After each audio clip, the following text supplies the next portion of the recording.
All right. I'm with John Spencer, everybody. Thank you for coming on Walk-ins Welcome. Well, thanks for having me, Bridget. I'm excited to talk to you about a topic that seems to be coming up. It's been important forever, but really since Ukraine, I've been curious because I just don't know very much about urban warfare, and this seems to be an area of expertise for you. Do you want to explain who you are and just how you kind of ended up focusing on urban warfare is kind of your lane, correct? Sure. Yes. Among others, I'm assuming, but this seems to be your primary focus. And how did you find your way here? It was a winding road. Let's say I joined the army out of high school and spent 25 years in active duty army service, which I don't rely on my experiences, but I'm very proud of those experiences and two combat deployments to Iraq, where I had plenty of urban warfare. But I was in this program where I went to Georgetown to get a master's in with a national security focus, and then spent 2 years in the Pentagon. One of those years, I worked for a four-star general, which is really interesting. He just said, "Go look at things that I'm not looking at." And for a year, part of this kind of think tank group that he set up, we were looking at large cities, mega cities over 10 million, and then analyzing could the U.S. military do operations in that environment because all the global trends were trending towards just urban, right? The world became Mm, more urban than rural in 2008, interestingly. So more people live in urban areas than not in urban areas. And then we had explosions in population growth and explosions just in urban areas from mega cities to megalopolises. But that whole year was really identifying this giant gap because even if you follow the news today, you understand how big the US military is and how big the Pentagon is and how big the civilian workforce is. And in that year, we discovered that there really was nobody who owned urban warfare. Nobody in mm, the Pentagon or any military has people or even a single individual who has been allowed to look at the requirements of even conducting a military operations, let alone fighting in a large urban area. And there are reasons for that. So it's like this gap was identified. And just like in any position when you're in the military, you got to move on. So I moved to West Point, at the United States Military Academy, where I was teaching strategy, which has become very helpful, teaching strategy as well as tactics. But I stood up a research center, which was an amazing experience as well. And like, if you take a body of knowledge and how do you advance it, well, you have to do this research. And how does academia and then the military, which is its own bureaucracy way of thinking, look at that development of knowledge? So I helped create the research center that I currently work for, the Modern War Institute. But as we were creating it, I- also teaching strategy, also knowing about this gap in urban warfare, I started writing about it. And mm. and the more I wrote about it, you kind of, like in business, you listen to the market. Like it just, some of the stuff just went viral because from how we used concrete in the war in Iraq and in the urban areas and other things, just people just didn't know about, were interested about. But I was, like a PhD student who finds something nobody's ever covered, which is really what most people don't know. What PhDs do for a long time is try to find something that nobody else has done and then have this committee validate, like, yeah, you're doing something new, because the job is to advance the body of knowledge. But I just fell into this area that was ripe with nobody's nobody's got this, from the history of it to the evolutions of it to how's it going right now. I just kept writing, and I fell in love with writing. Then I started doing case studies, and then I started doing field research, which another gap. You would think with millions of people working in our military, we had people that were studying the wars that are happening now. And unfortunately, because for political reasons, we used to have what we call combat observers in all of our really past wars. You think even the Civil War, there were multiple countries and during the American Civil War who were just here watching, the Wow. Germans, the British, like everybody just watching, because there are evolutions in technologies and tactics and all this stuff. We had people in the American military in like the China Japanese war just watching what was going on. For political reasons, we stopped doing that. So today, in most of the if there's a U.S. military force involved, then there are people there observing. But if it's not our war, we're not there observing. So that made it really hard to write about current wars. So I started basically doing combat research. So I was going into places like Nagorno Karabakh between Azerbaijan and Armenia, and then I went into Ukraine 4 times, as you probably know, collecting information to write about either a battle or what's different about this war in comparison. And I became over time the urban guy because I was focusing on the urban battles, of course. But then as the Ukraine war kicked off, I started being almost an analyst for people. Like, well, how does this play? Not just the urban fights, but also the strategy, the what wins in war, and all these things, which allowed me to dip back into some of that stuff I was teaching at West Point. And it's been a long post, so over a decade now of just solely researching, writing, lecturing, developing courses on urban warfare specifically. Wow. What's something surprising after all of these years of falling into it? What's the most surprising turn it's taken? I mean, I think the evolutions of the law of war have been surprising for some people. As working in this field for like 10 years, there's a Venn diagram of like what you have to know to even understand the complexity of urban warfare, and that evolution of the law, because it does evolve, and we do want to limit the costs of war on the non-combatants and then the environment. One of the reasons that there's this a gap in urban warfare is because militaries literally would write in their books, avoid and bypass the urban areas at all costs. But there's been this Wow. evolution of the war, and one of the examples I give, I was talking at the United Nations in Vienna about, I don't know, 6 or 7 years ago, because this massive group conglomeration of human rights group were petitioning nations to not use bombs, missiles, mortars, or anything explosive in an urban fight. I was kind of taking at it like my historical perspective of like what you're asking for actually would increase urban warfare, because if you create an environment where militaries can't use certain tools, and of course, if you're a negative actor or a nefarious actor, you're going to go there like that's my safe place. So Right. I was arguing if you take away the bombs, the missiles, and all this, then you create a ripe environment for the same places you're trying to protect to be used more. Mhm. There are other, like, I mean, there's some startling factoids, what I say about urban warfare, that even surprised me. And like, is this true? The fact that 180,000 people move to a city a day. Whoa. Just Yeah, all over the world. all over the world. Wow. Right. So Did you you would think study that any of the cities in China, the megapolises in China? absolutely.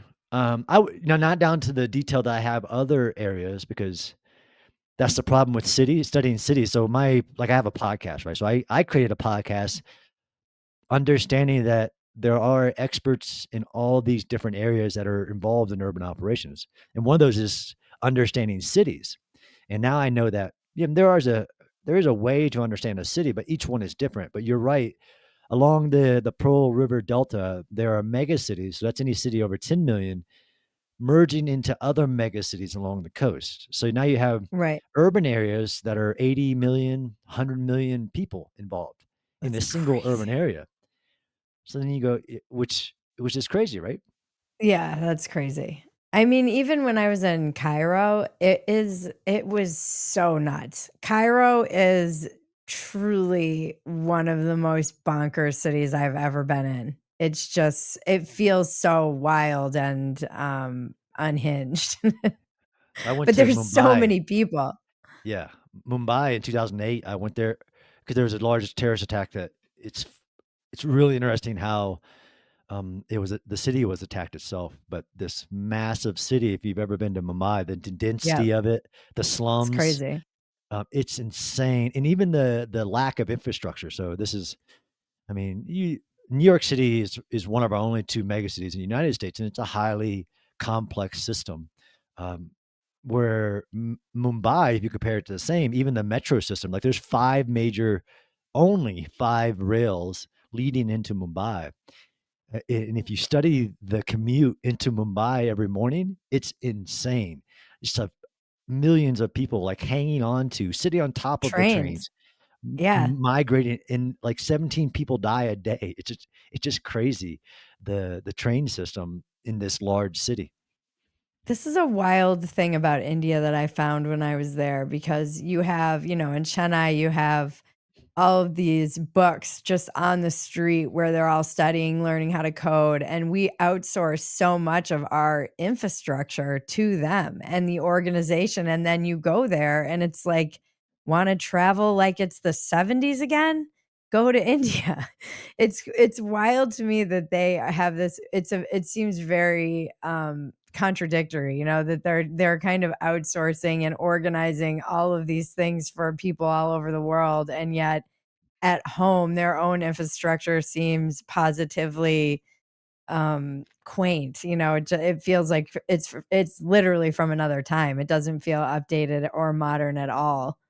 No, and this is we could get to the do you have to go there, but thing, but until I went to Mumbai, you're just understanding even the caste system, the fact that they have these, an entire population that is viewed as they even have what's called untouchables, or that Mhm. Gandhi, one of Gandhi's major initiatives, which I had no clue until researching different areas, was just public bathrooms, because of the millions of people in places like Mumbai who don't have a bathroom, or they Yep. actually created cities on top of trash, like Davari Slum, which became famous because of Slumdog Millionaire, the movie. We went Mhm. there, and it's million people recycling the world's trash.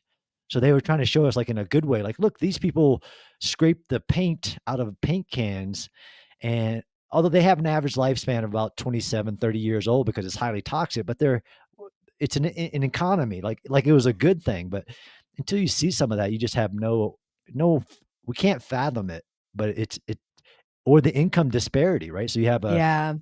millions of people living below even what internet, like $1 a day, a mile away from the most expensive home in the world.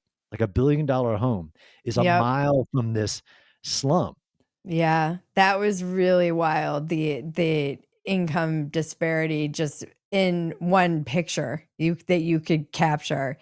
Cape Town felt a little bit like that too. When I was in Cape Town, it was all those, you know, gated, beautiful, very wealthy homes and with razor and all kinds of security, and then literal shanty towns just a mile away, miles and miles of them. And that was also another city where I was like, "This city is pretty bonkers."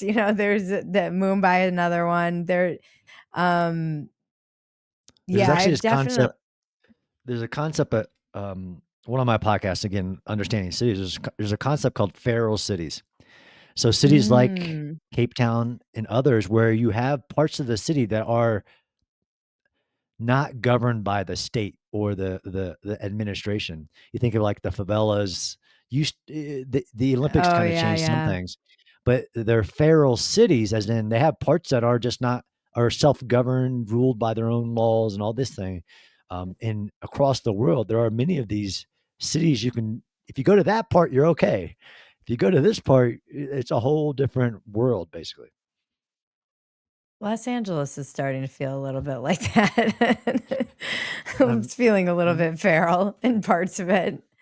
Yeah, it's really wild to see how, I'm really kind of obsessed with urban planning too. I feel like if I hadn't and my husband and I used to it's like a weird thing that we do. We would just watch room clearing videos. I think usually it was like some IDF trained or something, but we would watch these like urban room clearing videos just if we couldn't sleep or when we first met, it was just our kind of pastime. And I'm like, it would be wild to have to, you can watch these and try and get your mind around it and train to shoot and everything, but it's got to be so. I have had so many friends who have served in kind of urban areas, and it seems like it's just I don't even you can't even I can't conceive of it. I can't it's like I can't conceive of what that would be like having to go into a city and fight a war while you have people around you, just civilians too, if there are still civilians around. It's I wouldn't even know how to begin to organize or understand what needs to happen.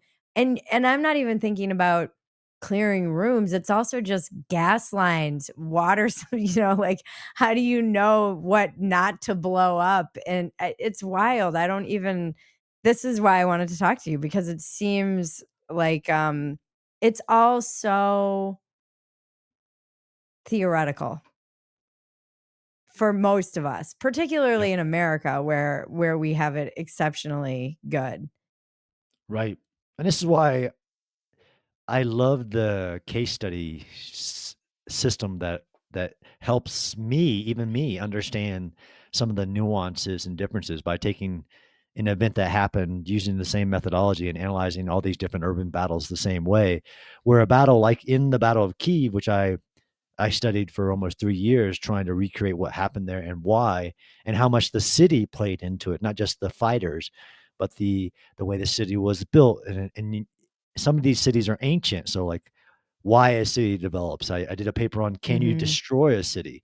I mean, even looking at like the myth of Carthage and all this stuff, and I find it fascinating as well. But for a military person, it really matters, and we teach I developed a course for the first course, which again is about the gap, to teach division level commanders and staff how to make that what seems like so complex it's unachievable, it's achievable, right? What is the mission? Right. How do you understand the city? Um, because we in the military like to have our ways of thinking. We have mental models. Even the thing about clearing rooms became almost a mental crutch for militaries. And I wrote a kind of a history of that. We call it close quarters battle. Where did it come from? What environment was it used? Because it was very different than, say, World War II clearing of rooms, which Mhm. had its own, like, this is the way to do it, versus the evolution of counterterrorism tactics, which led to the spread of this close quarters battle drills from the special communities after really September and the Munich crisis, taking SWAT tactics and other things to be able to do that type of environment. But again, tracing a single tactic um, to a mental crutch, where now people think if you tell them about urban warfare, I've written about this, they think about room clearing. It depends on there's not that much room clearing going on in places like Gaza or even Right. in some of the urban battles in Ukraine, like Bakhmut and other places, because if you know that it's only enemy in there, then there are other ways to do it. Or you go to New York City, like how would I clear a skyscraper? Right. What's the mission and why do you need to clear a skyscraper? Uh, There's so many aspects of this and why I have a lot of job security because there's so many angles to understanding a city and understanding how to achieve whatever the goal is, even if it's disaster relief in an urban environment. Yeah, there what are the biggest challenges militaries face when transitioning from open terrain to dense urban environments? Yeah, there are many. So one is getting them to acknowledge militaries have their own way of thinking. So one is that urban is just buildings, and they just got to deal with the terrain. When urban, by definition, is buildings, the man-made features, the population, which is always present, and historically, it doesn't matter what you do to clear them out. There's always civilians presence, and then the infrastructure, which is really important. The infrastructure to support that area. One of the big challenges and differences is, of course, what we call the great equalizer. Once a military moves from the open or other types of terrain into the urban environment, a lot of their technologies can be diminished. A lot of people say like it's not a great equalizer, but it gets diminished. So your weapons, your aerial platforms, your everything changes when you enter the concrete jungle, right? Your bullets don't penetrate walls that are made of concrete and steel the same that they do jungle, woods, anything anything like that. Mhm. Same thing with Mhm. what you can see, and despite what people think, if you enter an urban area, doesn't matter what you put in the sky, there's still millions of places somebody can move and you'll never be able to see them. You know, you have tunnels, you have holes in the walls. So that great equalizer is a big factor of the change. The other change, though, especially in the modern world, is the information environment, right? Un- well, we do say like the trees have eyes.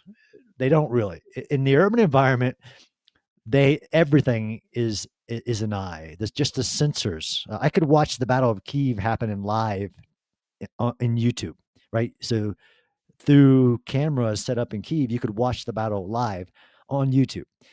That's a very different situation in warfare in general. Just a number of sensors that all of it is an eye. Everything can be seen. And we've seen this. You can use that somewhat to your advantage as well, but also to the information environment is that you're almost fighting a battle within a football stadium was one of the analogies, which is unique in war, very unique. And that's what we've seen in the last 3 or 4 years is that the information being taken from wars in live footage in small clips can influence nations, Mm. influence populations to go against a war, to go against even allowing a war to continue. And that's, we call that the will, like the will of, in war, there are three types of wills. The will of the militaries, right? So both fighters, and do you have the will to fight and keep fighting? The will of the politicians to assign their political objectives and continue it, but the will of the populations has always been a factor in war. So you can, and we've seen this even for America, right? You can win every battle, but lose the war, right? Vietnam. If I lose the support of the population, the sacrifice is too high for the interests you say that are involved. So then you lose the war. Now that's happening daily in an urban battle where events can happen. Events can be misconstrued based on footage that's being taken from the war and influence populations around the world. So those are just two of the biggest challenges. Yeah, it doesn't even have to be from that war either. That's the other thing that's crazy. I've seen so much. I follow this one woman on Twitter, and she's from Syria, and her family's from Syria. And most of her day is spent getting mad at people who are misusing footage of dead Syrians to represent dead Palestinians, and she's like, "No one gave a shit about these people, by the way. None of you gave a shit about the Syrians, anyone. Right. And now you're trying to use this footage to manipulate people emotionally." And it's like just her basically being outraged all day long and calling people out on it. To very 100%. little. Yeah, I mean, that would be immensely frustrating if you lost family members, and Syria was another one that I was weirdly fixated on when it was happening. Ukraine, I wrote a column just about how, I was kind of 9/11 style on my couch watching that war unfold, the recent was it 2021? When was it? 2021 when it start fired up again, or 20 February when 2022. 2022, that's right. Yep. Okay. Afghanistan was 2021. Yeah, so then that's when I was just sitting on my couch kind of like, This is wild," that, and I know I'm being manipulated. I understand that all sides have there's like a cyber war that's occurring at the same time this actual war is occurring, and it's so wild to be aware that there's propaganda being used by everyone. All sides are invested in using propaganda, and Yeah, that's I the weird thing too. absolutely the battle of the narratives. Now, uh, I sometimes people call propaganda things that are, if you're trying to influence somebody through the output of information, um, is there a lie inherent in the propaganda? Is one of the issues, right? So, is the propaganda not truthful or is it information? So Right, that I see what you're saying. that narrative absolutely, so this is, people talk about Ukraine running propaganda campaigns. Okay, what part of the information they're putting out very effectively, multimedia, tapping into narratives about storytelling, heroism, all these things. But is it untruthful, and are they trying to influence somebody with a lie, basically? Although absolutely both sides are trying to influence somebody, but do we have the capability to say, well, they're making up a narrative versus just telling the narrative? Are they Right. trying to convince you about what's not truthful, which is hard for people to do? Uh, as you know, my story, I was on my couch in February 2022, also using the same tools everybody else was, and blew my mind the influence I had in tweeting things that I know about urban warfare to the Ukrainian people, and that went viral. Like 20 million people saw this tweet thread about what I had done, what I would do if I was in a city, almost like Red Dawn, what I would do if I was in my city to stop the invading force. And that became a mini manual that went viral as well. The Ukrainians translated it. It's a great story, and I'm hugely proud about one, the research that I had done to get to the point where I could say those things. Like, right, we had analyzed urban battles from the Battle of Seoul, Stalingrad, you name it, to what a defender did that worked. And I was able to do that within minutes to say, well, this is what I would do. I'd go out and block the roads and do all these things just to slow the army down. But it's a very important to point out how that's changed warfare. Like that I can reach into a war, provide somebody information that becomes useful. That's Right. insane. No, that It is really insane. I mean, it's like you say, there's no observers, war observers, like there were, but there kind of are, and it's everyone true. actually when these things are unfolding. If it is very it's very strange. What is something you had is there anything you got really wrong that you felt like you were sure about and then it turned out to be wrong? Or anything that you've been like, what's something that you feel like, "Oh, that was something that didn't go like I thought it was gonna go based on all of my knowledge and expertise?" Yeah, it's a great question. One of the places that people say I got wrong, and in hindsight, you'd always want to put the caveats on it. Everybody wants to predict what's going to happen. Where I Mhm. really wanted to stay in my world of highlighting what's happening or what did happen, like the Battle of Kiev. Why did I have to go back 6 times to recreate what happened?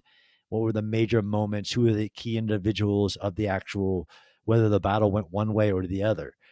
But where I've gotten it wrong, although even a broken clock can be right twice a day, so there's some really shady analysts that seem to have gotten it right because they're just saying what's radical and it ends up becoming true, is in Mhm. predicting war, right? So especially Mhm. in the Ukraine war, people have like, well, do they have a chance to win?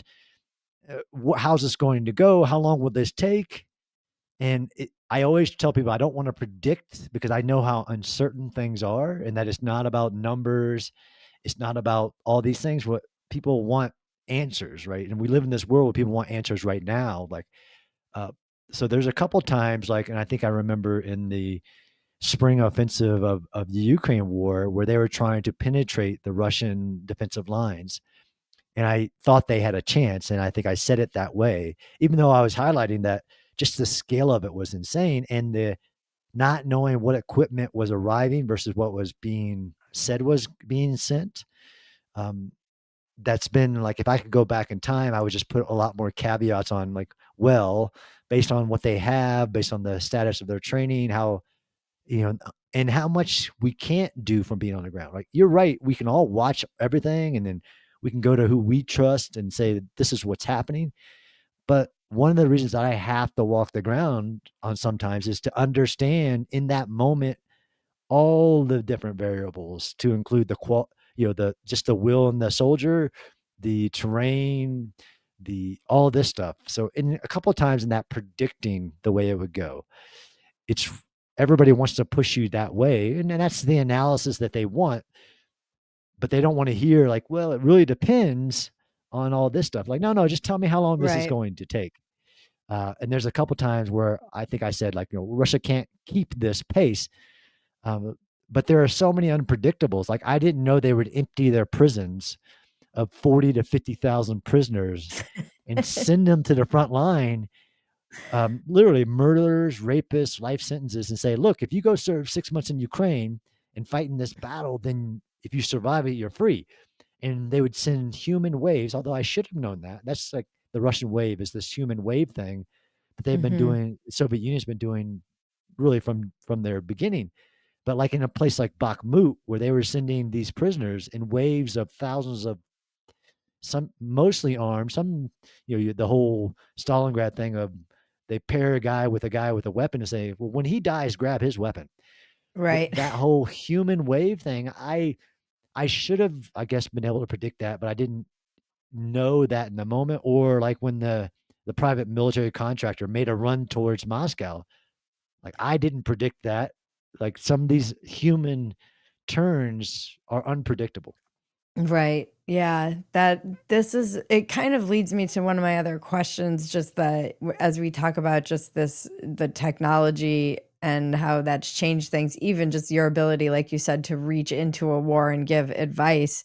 What how is how is urban warfare evolved in just the last decade with all the advancements in technology like AI and drones? I know what's his name? Palmer Luckey, Andrew, you know that company, Anduril, Androl, yeah.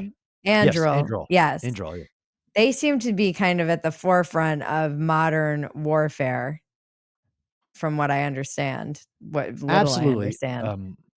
So Like, they're there's doing, like, mapping and all this crazy I was reading about it, I'm like, "This shit sounds insane." It sounds crazy, but like, having mapping of drones, it's terrifying, but also, I guess this is where we're going, and if, there does feel like a race to the bottom with a lot of this stuff always. It's a great question, and I get it as well. And I've worked with some of the most advanced from DARPA, like our own government research and development projects, thinking way out in the future. I'm talking like 40, 50 years, things that will change warfare, our societies, robotics, all these things. But I mean, one of the reasons I went to a place called Nagorno Karabakh, which was a war that happened in 2022, was because everybody took from the war that the future of war is this drone warfare, right? The drones will achieve your goal. And there are some fallacies here. It's actually been around for a very long time that the tech will just save you from having to sacrifice soldiers and fight these attritional wars. But all war is always a combination of the old and the new. Mm, War has an unchanging nature. It's human, it's political, it's uncertain, but it has an always evolving character. And there are these things that are what we call revolutions in military affairs, things that change the entire game, like nuclear weapons or the right, telegraph or railroads or, um, gunpowder, things like that. The other ones are evolutions in warfare, and some of them seem fascinating. Like you say, you see some of these even artificial intelligence driven things. And you're like, wow, this is so amazing. But as somebody who then goes out and visits the people fighting today, like literally last month, there's still a very low tech, dangerous, hard. You still need a lot of artillery. You still need soldiers. And where militaries will try to push towards this high tech, low soldier, low some of this old stuff. And then, like Ukraine, get taught, like, well, I still need stuff. I still need artillery. I still need infantry. Even the Russians had tried to reduce their formations of infantry way down, relying on technology. And they found that that was a bad decision. Even when I visit troops in Gaza, Israel's like one of the most high tech militaries on the planet. I mean, on top of with the U.S. military, although the U.S. military has a scale thing. So most people think the U.S. military has all the best equipment. Like, no, they have the equipment they need for massive, even though it's smaller than it's been in a long time. Like, they don't have the best weapon. They don't have mhm, this, depending on what formation they're in. They have what's been agreed upon as the weapon that everybody will have. If mhm, you get into like the special communities, they'll have, you'll see they have different weapons, different night vision, different drones, different things. mhm, Um, in urban environments, of course, there is lots of technological advancements that help identify where the enemy is so you can be more precise in targeting them.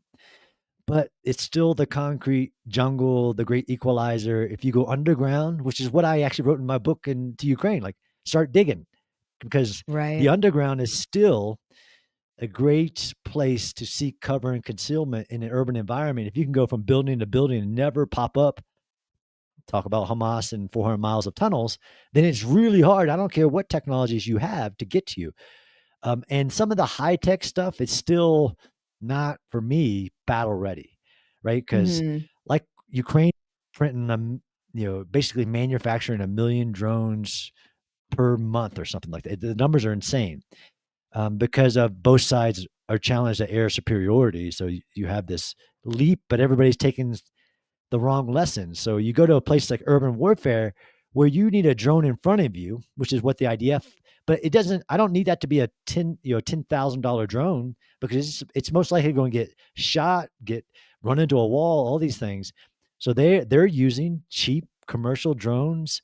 And putting something in front of you so you don't walk into an ambush or into a have to clear that room, right? So they're clearing rooms with drones, and then they develop a Oh, way that they send a drone in, find the guy, then send another drone in with an explosive, kill the guy. It wow. these, but a lot of military developers rightfully are trying to advance the challenges.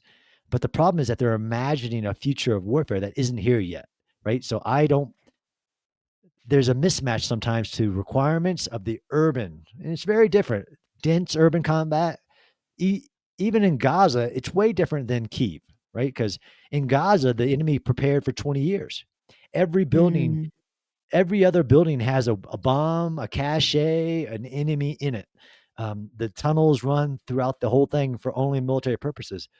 So the requirements of what you need are going to be different, and that level of adaptability, where even the tech, and even Israel found out, like some of this tech doesn't work in the urban jungle. Just like when you go to New York City, your GPS don't work. There's a Right. reason because of that density of structures, line of sight, all these other things. So some of this high speed tech that we all see the videos of, I'm like, okay, that's great. Now let's experiment it in the worst place you could ever send a soldier, and will it help? Even Yeah. this information, right? So the challenge in urban warfare is always about situational awareness, knowing where you are and knowing where the enemy is. So I've been a part of experiments for years about just trying to give them more technology, more drones, and able to be able to see all that. Like, look, now you're overloading the soldier, depending on who it is, with information and not giving him the information he needs at the exact moment he needs it, uh, which is always a challenge. Yeah, and that's then it becomes one of those things where you're monitoring all these screens or whatever it might be. It Yep. might be or communications and you're not at all present in the environment you're in. Now, there's a really cool experiment I went and observed. And it's only been about 5 years ago, where they gave all these Marines basically the screens on their chest that we're all familiar with, but they gave it to everybody. So they would walk into the urban bite, and then everybody from the private to the captain are looking down at their screens, and then you all get shot because not being they're not aware of their environment because they're trying Right. to look to this thing to tell them what to be aware of. This is the Right, right. old and the new, right? They're all basics, and that even when you're advancing, you still got to do the basics.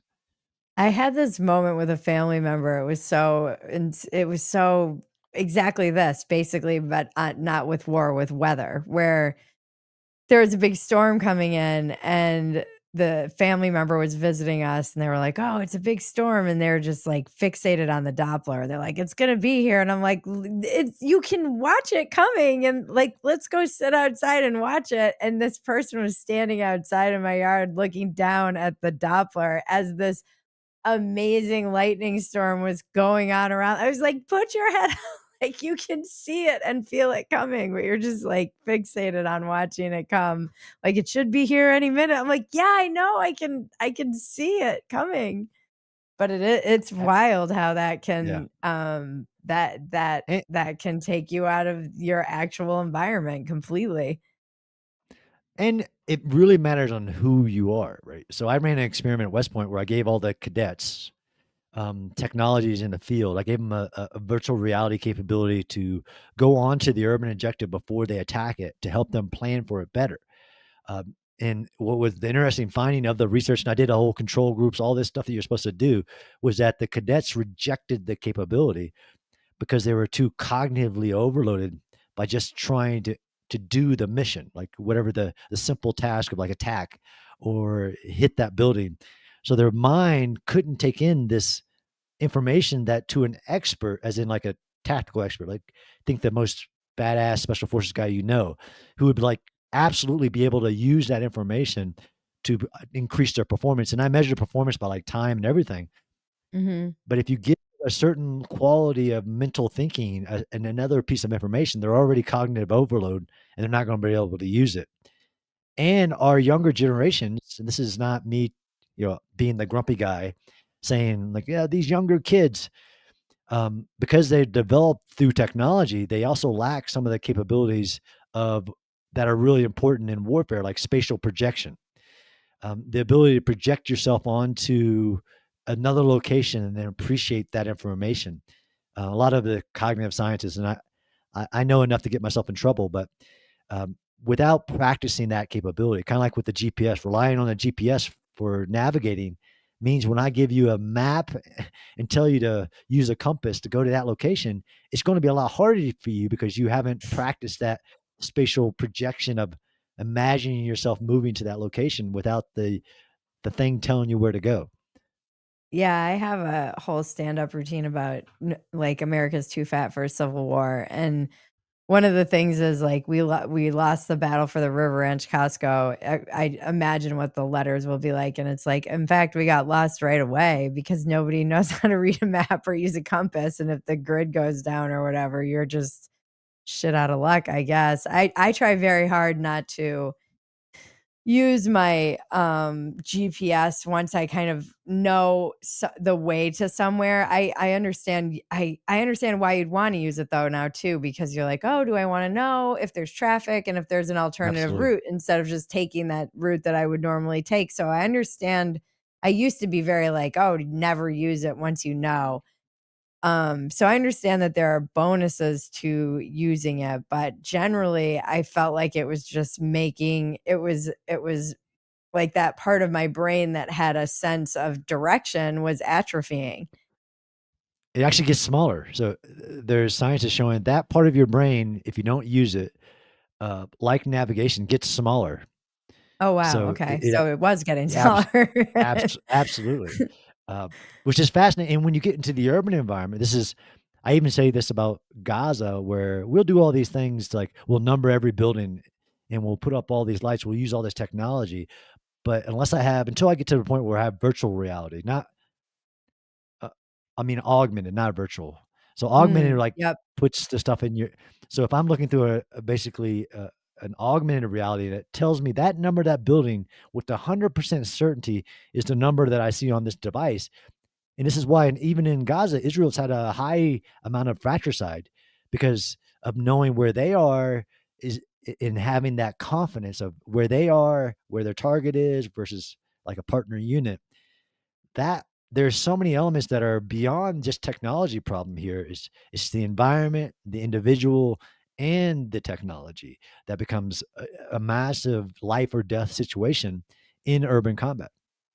So this war in did you say it was Azerbaijan? Is that where it was? The Uh, where yeah, it's called Nagorno-Karabakh. Between Azerbaijan and Armenia, there's this autonomous region when the Soviet Union fell apart that was disputed by both sides.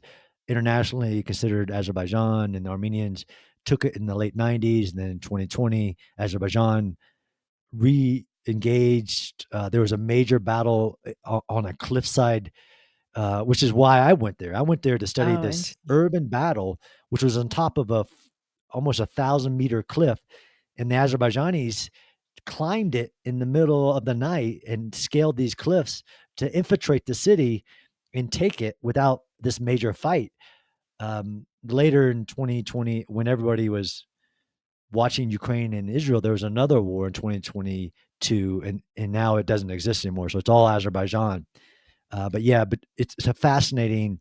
It was really one of the biggest high intensity wars, and I have this problem with a lot of people that want to become war experts, and they try to compare the last, the American experiences in Afghanistan and Iraq after the invasions, after taking down the Taliban and the Ba'ath Party or Saddam's regime, to everything else that they're watching today. Like, you can't compare counterterrorism operations to major war to remove a power. But that battle in 2020 was a major military, Azerbaijan's military, which had some advancements that, like drones, that Armenia didn't. But it was two militaries clashing in a certain type of terrain. But this is that comparing and contrasting I try to help with people with, where I do urban warfare, but for some reason for the last 2 or 3 years I've been trying to teach people War 101. Like, you can't compare counterinsurgency theory to these type of situations here, Ukraine, Russia, Gaza, or Hamas, Israel. Like, that's just not even, it's not right. It's not intellectual. It's almost anti-intellectual. But I have success, and sometimes it just falls flat. I How do you balance military objectives with minimizing civilian harm? I mean, how does one I know that there's laws about this and stuff, which I know at 0. Whatever you Yeah, think is 0, that's what I know about it, and probably most average people. But how does one begin to try and balance those things in I think it's easy to I was very anti-war when I was in my 20s, as I think you should be, rightfully, most people, and I'm still anti-war. I just feel a little bit more, I guess, like an adult about it. Like, yeah, no one wants war. I don't, other than, I guess a lot of people would argue that these defense contractors want war. And I think this is another big problem with our modern view of war, but that's another topic entirely. So how do you go about this as somebody who's, I guess this is part of your job, it if this is is. what you're doing. It is, because in the urban area, urban warfare, in the urban areas where this becomes most complex, right? There's less people Mhm, in the other environments. So how do you balance this military necessity, which is its own topic?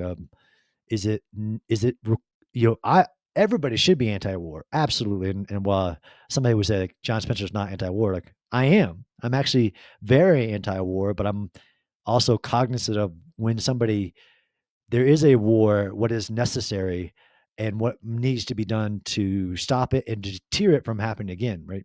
Our our military, like, short mission statement is to deter war, right? And then if deterrence fails, to win in combat. And I firmly believe that.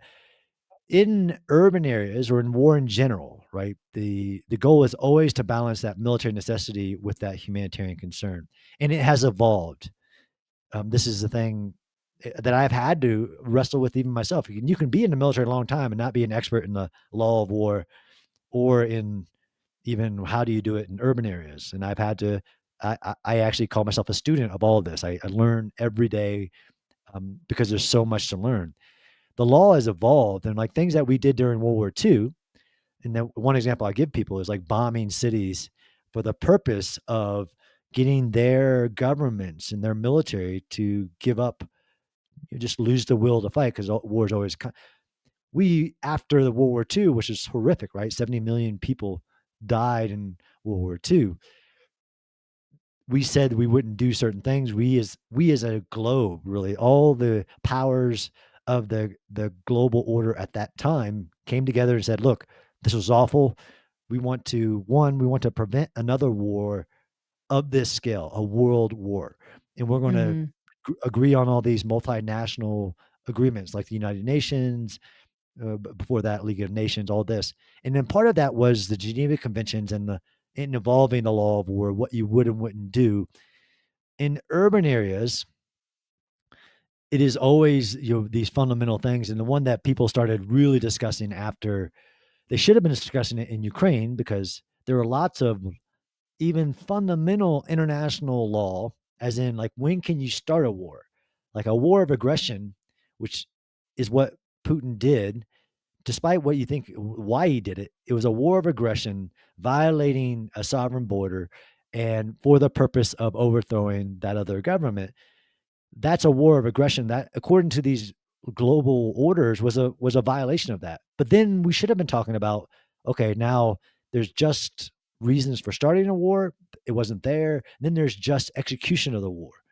And that includes all these things about balancing who suffers the costs of the war, like the civilians and their cities, their infrastructure, all these things. What can you target and what can't you target? So, like the basics of urban warfare, the number one rule now is who you can target and who you cannot. So you cannot target civilians ever. And if somebody does, then that has to be investigated very. So, like in, for Ukraine, like in the Battle of Bucha, where is Russian soldiers tied the hands of civilians behind their back and shot them in the back of the head. Now that needs to be investigated, but that's clearly targeting civilians. Right. And then there's the whole thing with, if they're a non-combatant. So somebody who surrenders has protections and all this stuff, even if they were a combatant versus a civilian.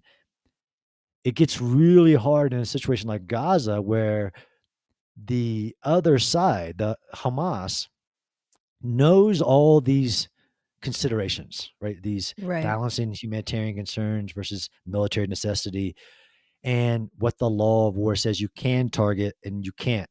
What are protected people and what are protected objects, like hospitals, mosque, all these things that came out as the laws that mitigate, which include the morality, right? So this is the debate on the ethics and morals of war, are centuries old, and have come to the point where there are these sets of rules to limit the brutality of the war.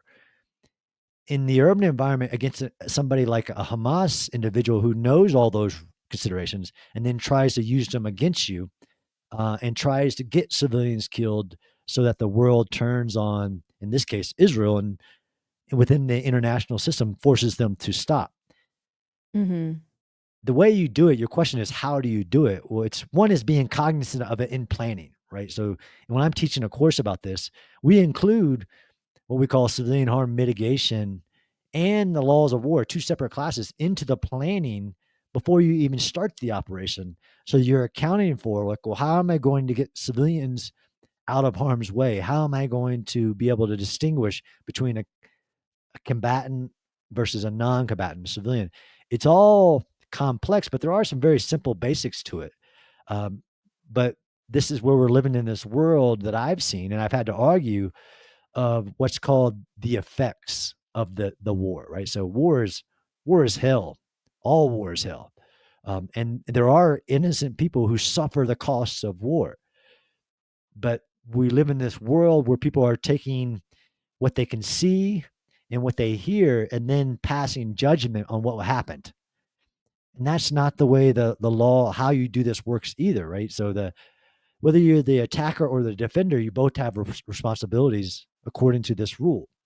Now you could be somebody like Russia or Syria, you name it, who just doesn't care. Like, well, I'm going to do what I think is necessary to achieve the goal. But if you do care, in the world of, like we were talking about, opinions, the public opinion does matter. So you Mhm. have to justify what you're doing, why you're doing it. So there's lots of nuances. But the step one, how you do it, is follow the law, because it's been really argued and fought for, and really what you can and can't do, and then how do you do it if you are going to do it, like the example of proportionality, which says whatever it is you're doing, you have to measure the cost of it versus the military advantage that you'll get. It can't be excessive. The cost can't be excessive to the military advantage. So, like the cost of civilian death can't be excessive to what the real, and you have to be able to define it in an investigation of, like, what was the military necessary legitimate target, and then what did you do to prevent civilian harm, which is I've had to become this expert in what's ever been done to try to prevent civilian death in war. And this is the dropping of flyers on cities, which we did in World War II, um, Yep. to calling everybody, well, all these things you can do, the type of munition you can use, what type of mission, what time do you do the strike? So your simple question is both simply answered, but also very complex in the worst environment you could ever ask somebody to operate in, which is urban warfare. Yeah, I think this obviously has become a massive topic, because of all the videos of it's weird, like, one thing I don't understand, this is just a separate thought I'm having, actually, as I'm talking, which is that people don't seem to have the same sympathy for Ukraine that they have for Gaza in a lot of instances, when you see the destruction, um, but I think that's what you're seeing these, like, drone videos of the destruction in Gaza, and it just seems like the entire city's been leveled. Um, how do you explain something like that for people who are just bombarded with all of these images, and how do you kind of rationalize that as being proportional, I guess? Yeah. It's really hard because when somebody's already in basically an emotional state, when they see this and they're like, you can't justify this. As a student of this, as a researcher of this, you know, I tried to argue, actually, I think it was Jordan Pearson. When I gave the same answer to the same question, that I tried to provide evidence of like what's ever come before, like that those videos are equal to other situations, even when the US military or others are trying to do everything possible. That when a defender takes a piece of urban terrain, prepares it, and then is willing to fight for every inch, that it will look like that, very similar to that situation. And I Mhm. don't need to go to World War II when we just bombed cities. I'm talking about both the bombing and the close fight. Nobody wants to hear about, okay, now the image you're seeing, you're leaping to an inference that that was all caused by bombing and all caused by Israeli bombing. When the fact Right. is, that's not true, right? So much of that is a combination of course, Israel targeting a legitimate target. Of course, it is also Hamas explosives within that environment. So in the roads, in the buildings, there are massive bombs that Hamas prepared for 20 years, and then through the entry of the IDF into that environment, there is both stuff exploding and stuff they have to explode in order to clear the way to get to that location. There are so Right. many reasons. And then you have the close fight, right? So where somebody's actually fighting very close to each other, and you have a building, there's a guy in it, and there's no civilians. Well, I can drop that building. So it leads to this very destructive. There's actually a saying from the Vietnam War about, it sounds horrific, but the similar reason is why, because somebody looked at the cost of the operation where it said, and some major on the battlefield said, well, it became necessary to destroy the village to save it, to basically Mm. to liberate it from the enemy who had taken it from them. Um, it's been used in urban warfare history as an example of the cost of liberating, entering whatever defensive terrain. But Jordan said, like, what's the evidence that evidence has ever convinced somebody? So this is getting to that emotional, like all war is bad. Of course, all war is bad. But when they jump to the inference over their emotion, like you can't justify this, John. I don't care. Killing of children is wrong. I 100% agree that killing of children is wrong, but they don't have an alternative to the situation of like even the Hamas Gaza situation where the Hamas militant is doing this on purpose. It is Yeah. literally stated, and then everything it does, to include continuing the battle, is to get their women, children, civilians killed. And I try to do it from a different type of argumentative ways, but really it comes down to emotion. and not wanting to listen to the reason, the evidence, the understanding of what the Israel is doing to prevent that, or what could happen, or these ideals of, well, there was another way. There absolutely was another way to make not every inch of Gaza, although it's not, right? There's still massive areas of Gaza that Israel has never touched and gone into once. But that's not the footage that you see. That's not the aerial footage you see, of course. But let's say it was the American military who was faced with the same situation of the attack of October 7th, like if it was Mexico, what the American military would do with the capabilities that we have.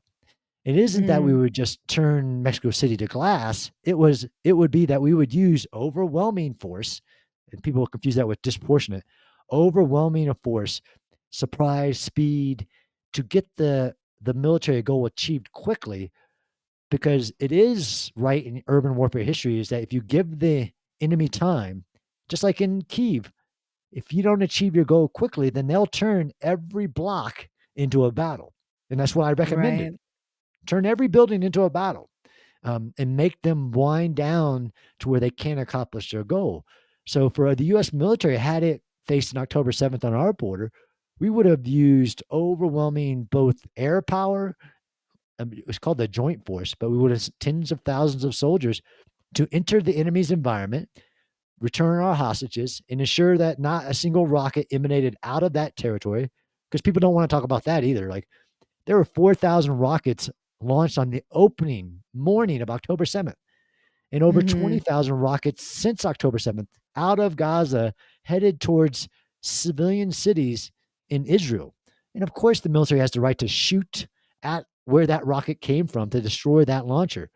But that Yep. they don't want to factor that into it. They just think that Israel stood back and just bombed, and that's the result. That's not true at all. Yeah. It's also it feels, talk about, like, armchair experts. It feels very the conflict seems so as long as I can remember, since I was a child and I was born in the '70s, late '70s, there's just always been hostilities, and it's like the Middle East has always been war torn as far long as I can remember, and I remember asking my Egyptian friend, rest in peace, when I was in my 20s, I was like, "Can you explain Israel, Palestine to me? Because I do not understand it." And he spent weeks trying to explain the whole history of it, and this was in 2001, and I still didn't understand it. Even after weeks of him trying to explain it to me, and still later in my life, it just feels I've never really fully understood understood the history of it, and it's just like, I think most people it's much easier to just go, it's the same thing with, like, school shootings. I had this exact same humbling experience where there was a school shooting, and I've talked about this before on my podcast. Just it was one of the moments when I realized I knew absolutely nothing and that I should just not comment on it, because I had started writing for Playboy and I had this male audience, and there was a school shooting, but I was also in California, and I was kind of raised in an anti-gun household and was very just anti-gun. And for no reason other than I was just raised to be anti-gun, never questioned it. And the school shooting happened, and I was mouthing off on Twitter, and my audience kind of pushed back, and I was like, "All right, well, you guys are so smart. Why don't you write to me about what you think should be done about this gun debate?" But I definitely took a moment and was like, "I don't know anything. Like, I don't know how to hold a gun. I don't know any of the laws. I don't know what's required to get a gun in California. I couldn't identify what gun you were holding if you were holding one." So it was really a moment in my lack of knowledge in general and just experiential knowledge as well. And what all of my audience who were kind of law abiding gun owners were telling me, they wrote me these long essays. I still have them about what they thought about it, and you rightfully have an emotional reaction to dead children. That is absolutely the correct emotional response you should have to dead children, whether it's the children with flies around them in Africa that I was raised with those images, it's whether it's children in mines, whether it's children in school shootings or children in Syria or God. I mean, that is the correct response to it. And right after that is exactly the moment that um I'm usually going with wherever emotionally it fits with my worldview because it's just easier. It's easier than having to embrace, like, all of that complexity and confusion and lack of knowing something. It's just easier to go, "Here's what I believe, and this dead kid here's how that kid affirms my worldview," and I can soothe myself emotionally that way. Right. No, I 100% agree. I actually will God Sod, I don't know if you know him about his suicidal Yep. empathy.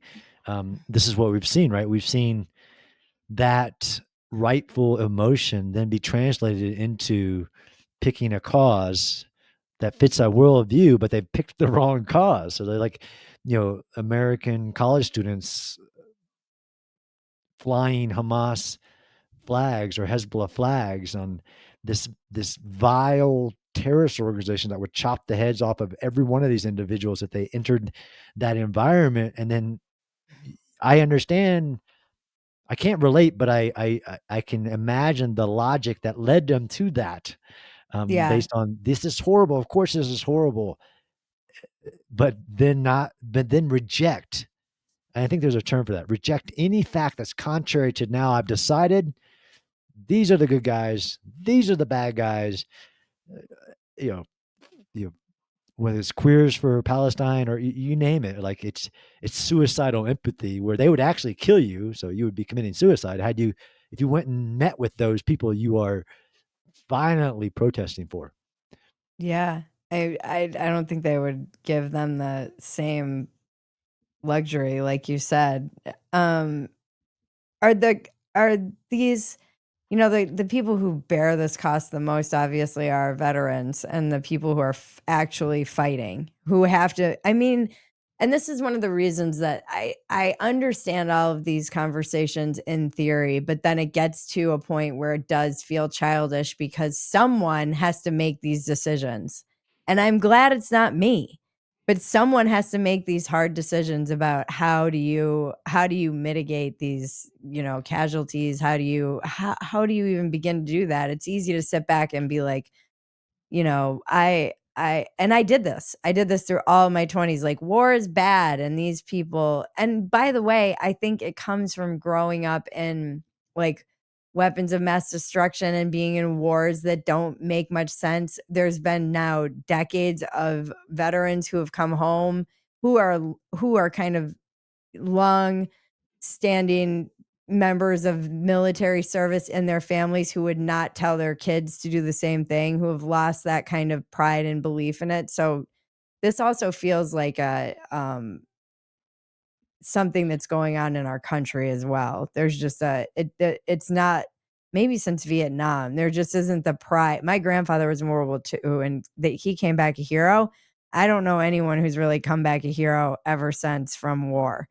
And I think that with that has come just an overall feeling of, why are we in any of these wars? Why are we involved? Why are we putting our vets through the veterans and our military guys through it? How are are they trying to help them psychologically deal with this stuff?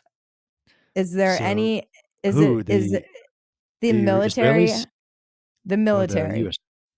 Yeah, US military, yeah, the US military, of any course, military, but there's a scale issue. Actually, my first book, Connected Soldiers, is about the history of why soldiers fight, right? So mhm, it's complex, right? In the book, I even have a graph of like it's absolutely there's nationality, there's all these history, right? You want to be like the greatest generation, things like that.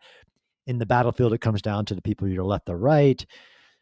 So that cohesion and why soldiers fight has actually been empirically studied across multiple militaries across multiple times.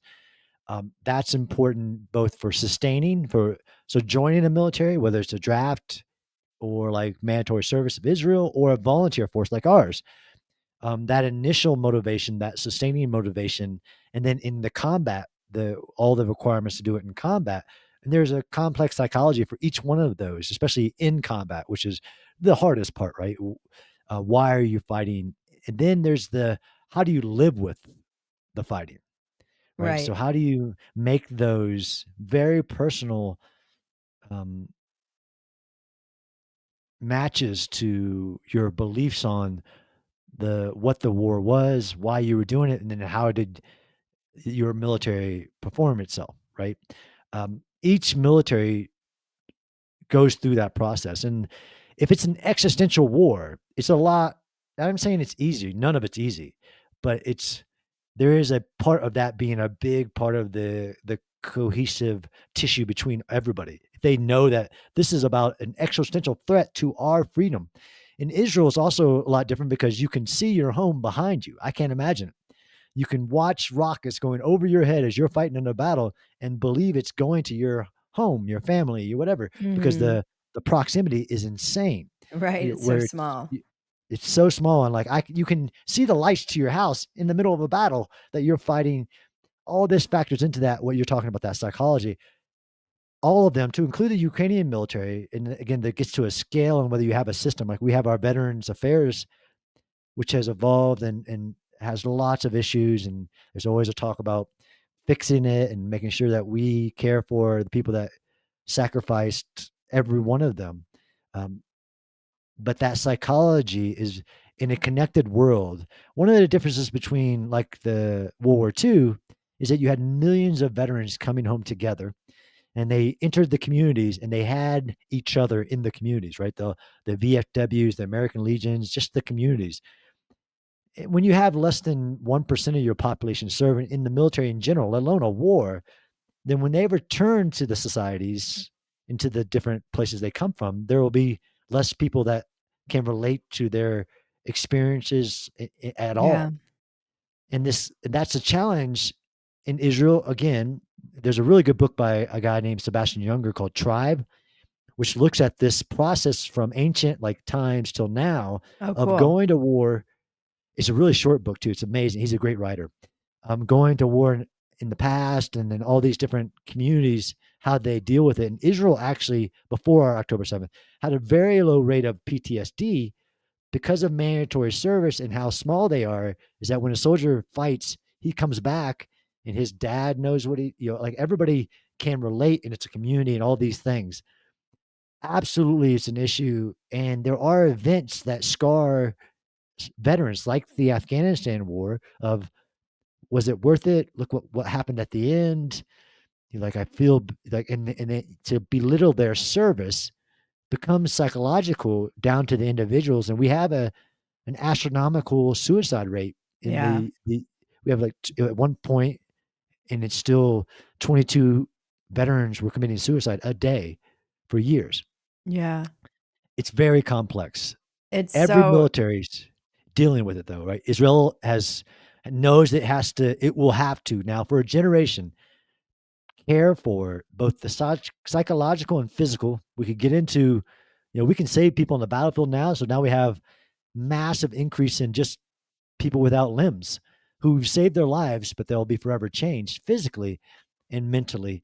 Ukraine at a scale, no country, millions and millions of veterans that will have to deal with this psychological aspect of what was the war for, how was our conduct, and living with that forever.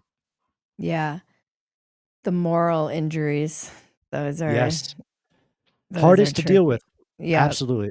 I don't know if do you know the story of the My Lai massacre? So Mm-mm. Vietnam War, one of the most horrific events in the U.S. military history, um, where this platoon create massacres a Vietnamese village. Oh, I do know Um, this, yeah. I was just it's watching used that new documentary on Vietnam on Apple. I think it's on Apple. It's Ken Burns, really yeah, yeah, I don't think it yeah. was the Ken Burns one. It's a new one Oh, that just came out this past a couple months ago, and my husband, who's just obsessed with all things military, I think he should have been in the military. He was watching it, and I've always just, like, looked away from Vietnam for whatever reason. I've never liked any of the Vietnam movies. It's always been so aggravating to my psyche and soul, and I sat down and was watching this. I'm like, "I still don't understand what the fuck we were doing there." Like, I still don't understand, but go on about this, It's this a really bad event, which highlights, awful things happen in war. It's happened every military has soldiers that do the wrong thing. It's about what they do Mhm, about it. But if they don't do something about it, it can also cause moral injury, even in those not even involved, because mhm, of like this is not what we do, which I write about in my book in Connected Soldiers, is a big tissue of the military is this ethical code. Like this is not who we are as Americans. We don't do these things. And we definitely, as a military, we don't do these things in war. So responding to the My Lai massacre, which was handled horribly, of course, was really important to everybody who ever served. And like, that's not what we do. That's not who we are. And there have been there events in Iraq and Afghanistan, like the Abu yep, Ghraib, however I was just thinking you about event that. like that's. I hated that. That's not who we are. That's not who my soldiers were. That was a group of bad individuals, and our system also has to deal with that, which is a big part of all of this connected tissue that leads to those moral injuries. If they lose faith in the government, in the military, in their fellow soldiers, you get to a really dark place that's really hard to come out of. Yeah. Yep, it does seem like there's a lot of the country is kind of rife with that, and then even when you look around at the homelessness, it's so many it's like veterans and people. I'm like, "How we should do better about this." I mean, even and then I think too about my grandfather, and it wasn't like it was easy for him, actually, because they didn't even have a word for PTSD when he No. came back. It was just shell shock, and I read the letters that he wrote. I have all of his letters, Wow. and I read them a lot, and just what that man went through and endured and then had to just be back on the warship a week later after being blown off of one and losing half of his crew or whatever, and came back and they were heroes, yes, but I kind of have a joke where I'm like, "Bury that shit deep and drink like the Greatest Generation," and that was kind of how he handled it. It wasn't like he was going to counseling or anything. They just kind of buried it and in many cases became raging alcoholics or whatever or however they coped with it. But it still wasn't like they didn't come back injured and scarred. There Absolutely. just I wasn't mean, even it the changes. kind of language for it. No, you're right. And there's been a lot of work, but there's still, if you really dig into it, how much is not done or not even known. Even going back to the combat research in Vietnam, we would send people into combat and do testing of their both physiology, like take blood tests, urine tests, Mhm. but also psychology of how they were. Like, there's actually a gap in understanding what warfare, and each one of them are different. Like us in the global war on terrorism, it became our biggest threat was an unknowable, unfightable enemy of a bomb next to a road. That Right. changes the psychology of combat. Like, because I don't have an enemy I can find and destroy. I'm. It's just a grim roll of the dice every time you get into a vehicle. There is so many gaps in what we know and then how to treat it. And there are, I have friends who run like veterans retreats, that do, horse therapy and like all these other things, um, for the most traumatized. But it's a giant field, a giant gap. But you're right. Under, there could be so much more being done. And these nations that are at war right now, uh, like Israel. I mean, we have soldiers deployed currently. The U.S. military does in over 120 countries, so it's not like we don't have soldiers at war per se. But Israel, Ukraine, these it will be a generational problem, and there are some work being done with the U.S. military and others to try to get ahead of that huge price that a society and an individual pays. War changes everybody involved, Yep. especially every soldier. airmen, marine, you name it, involved in the war. But it's what I try to point out. I mean, this is where I heard somebody try to say recently, like, we didn't go to war in Iraq, trying to separate nation versus nation state and the political system. We didn't go to war in Iraq. You know, these politicians made that decision. We were lied to, and those soldiers went off based on lies. Like, brother, you know, me personally, a nation goes to war, and that's the decision you live with. Just like we talk about Vietnam, we made mistakes in Vietnam. We went to war. We weren't clear enough on what the strategy to achieve the goal we were trying to achieve was. We were backing a government that the people even weren't backing. Things like that. There's absolutely a we. Societies go to war. Yeah.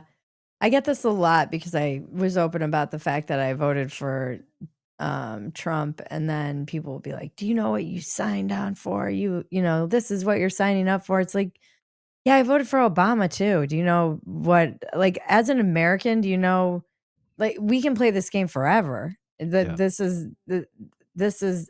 why you have people saying, I don't have a problem with necessarily being a nationalist, it's being an empire, because I think citizens are recognizing this. We all do bear the cost of having these wars or being an empire, but we also don't have bombs exploding over our cities, and I don't know that people fully understand what that's like either. Yeah. There's a lot of benefits that come from that protection, and we get to kind of luxuriate in the safety of our opinions on this matter. So this is where, going from 20 to my 40s, I'm like, yeah, I every time I'm at the Hollywood Bowl and they make all the veterans stand up and they say, there's the conductor who always does the little speech. He's like,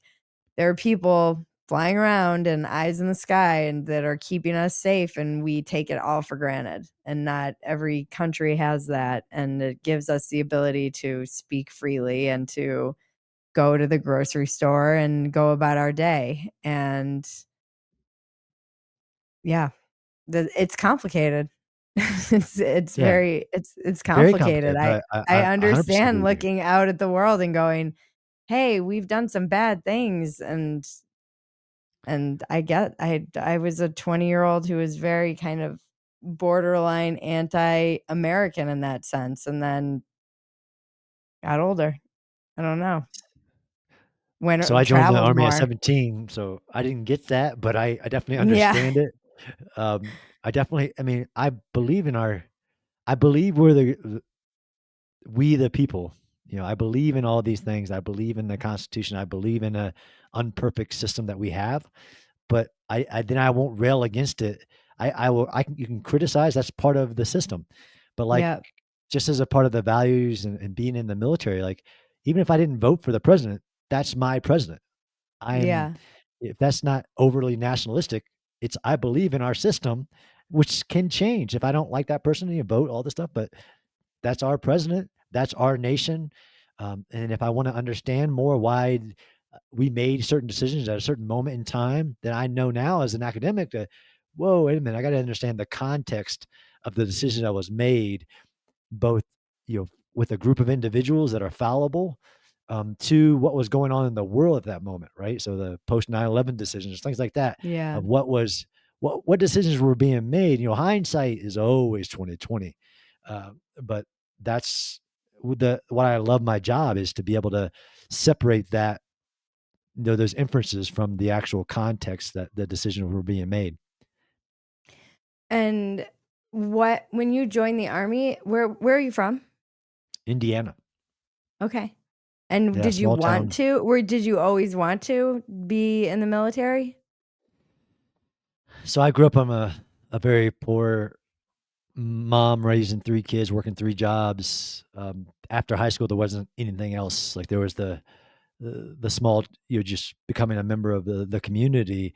So I bought what the military was selling, which was, you know, a future adventure, schooling, everything, and I got it all in spades. So it wasn't that of course, I grew up with some understanding. I was in a program called the Young Marines, although I don't like to give the Marines credit, of just about the value of service and all these things that was in the community. But I bought the videos by the time I was in high school about being a part of this greater than myself mission, but also having something else after high school. There wasn't college wasn't an option for me, things like that. And I got Yep. everything from just perspective of the world from serving in the military. And before we wrap up, what's the biggest common misconception about urban warfare that you would like to debunk? Oh, Are there many? there's so many, both within the Yeah. military, within our groupthink. But one of the ones that I've fought against is the idea that if you bomb less, there'll be less destruction. So in Mm, urban warfare, this is the whole that community that I fought against, like and it came out in the war against Hamas in Gaza, like with the misapplying the term dumb bomb, or you can't use this size of a bomb. The fallacy that I rail against is that if you bomb less, there'll be less destruction. And historically, through comparative analysis, that's not true. Actually, it can turn into the opposite of if I don't have a tool in which I can hit that guy that I know where he is inside that heavy, like some of the urban environment is stronger than the best bunker you could ever build, right? It's a multi-story concrete reinforced with steel building with a tunnel underneath it. If I don't have a capability to get to that person, then I do have to go building by building destructive forms of tactics, techniques, and procedures. So that's one of the biggest ones that I just don't like. That if you bomb less, there's less destruction. mm. No, get in there, identify the enemy, destroy, defeat, whatever the enemy, and then so you don't have to destroy every building in urban warfare. And what's your biggest defect of character? I haven't gotten that one.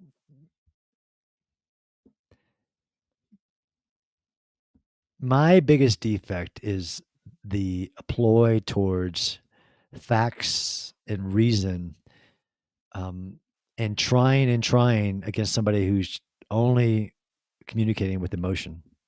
Mm, So I think that's a defect, and I have to learn to get better at convincing arguments that are beyond logic, reason, facts, evidence, because I understand that like storytelling and the recreation of narratives is very powerful tool for humans in general. That emotional moment, the way that it's structured. So if that's a fault, that's one that comes to mind. I'm sure you can talk to my ex-wives and there's many other ones, but uh, that's the one that comes to mind currently.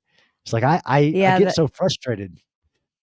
yeah, the I think right now in this time in particular, it's really interesting because and I've just been obsessed with the kind of collapse and what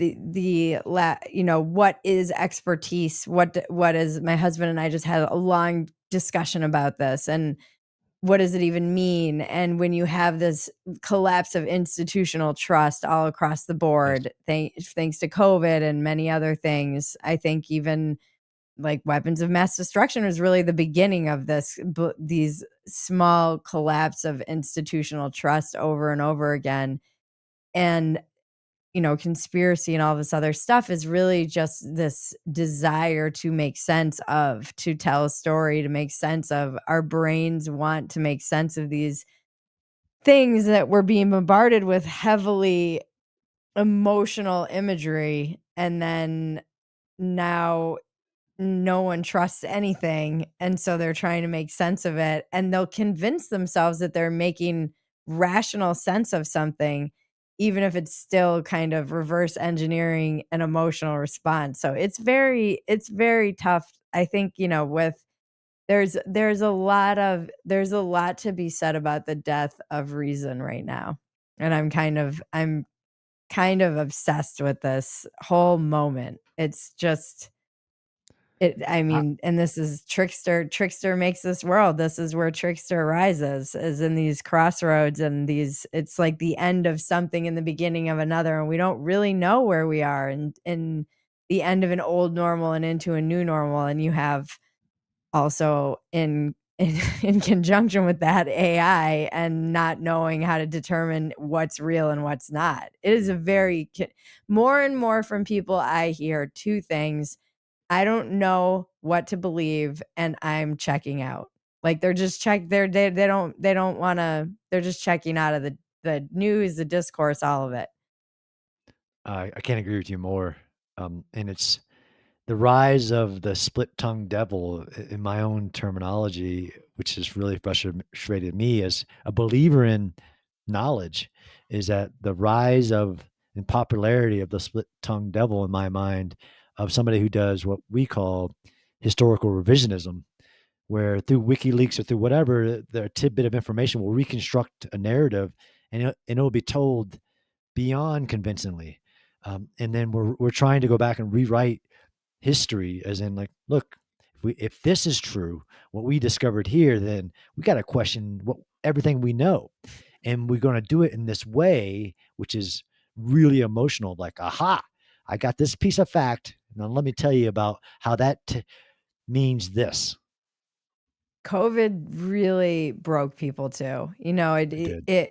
it was a massive betrayal that nobody took any accountability for. Nobody was held accountable for it. I think that it was a betrayal, and the people are mad and they will not let it go. But now it's this kind of heuristic through which they judge everything. It's like, well, then nothing is true. It's like my husband the other day was like, "Oh, come on, how long are they going to use that one?" Like he's like, at a certain point, you have to recognize that some things are true and some things are false, and not everything. It's just it's going to be interesting.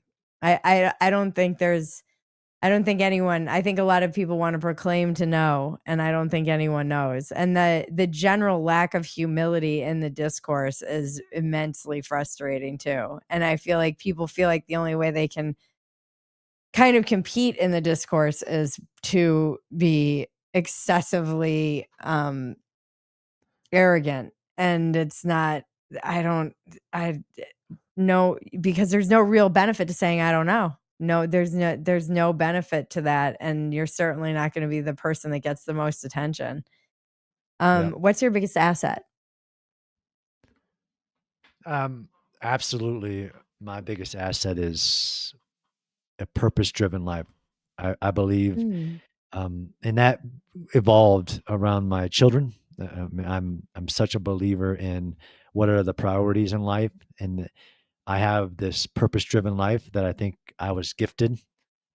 One of them not just being the pursuit of education in this specific field, but raising my children as a member of society to be a certain way, a certain character, and a value. It is the rock in which I was given that leads everything I do, to include why I fight so much in my own specific niche domain of war. Why do I fight so hard for like that's not right, like that's not true, that's because I have that asset of understanding, um, that people do need meaning, identity, and purpose, and I have it. I love that. That's great. Where can we find you? So I'm on X. I do believe in X, like we talked about from Minifield, at Spencer Guard. All my publications I put on my own website at spenceronline.com. That's about it. I have on my own podcast and with West Point and all What's the that name of your things. podcast? It's called the Urban Warfare Project Podcast. Not very Okay. innovative, I know, but to the point. Well, thank you for your time and your knowledge and for sharing it with us. I appreciate you. Thanks, Bridget. I appreciate you. The check-in with Bridget and Cousin Maggie can now be found at Phetasy.com. It's been titled Another Round with Bridget Phetasy, and it's now in video. This has been Walk-Ins Welcome with Bridget Phetasy. I'm Bridget Phetasy, and you're welcome.